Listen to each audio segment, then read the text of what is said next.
I think CISCE is a wonderful opportunity for us to talk about our supply chain and how we bring sustainability and green environment to our consumers here in China. We are exhibiting here today with Xiamen C&D.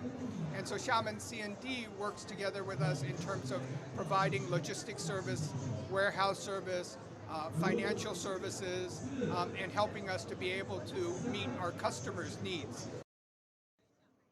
Thank you again, Mr. Martin, Mr. Zhang, and all our leaders. China experience has taught us a lot, especially digitalization, technology, and the efficiency of supply chains is very important.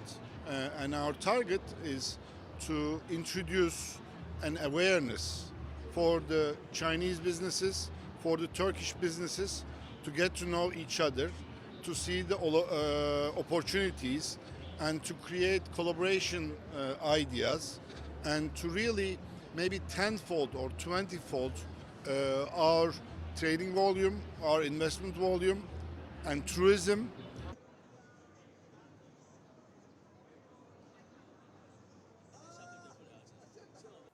各国企业踊跃参加链博会，既是对中国市场充满信心，也表达了继续搭乘中国发展快车，同中国经济共同发展的强烈意愿。中外企业可以通过这一平台，找到全球最优的链的伙伴，共同促进全球产业链、供应链稳定畅通。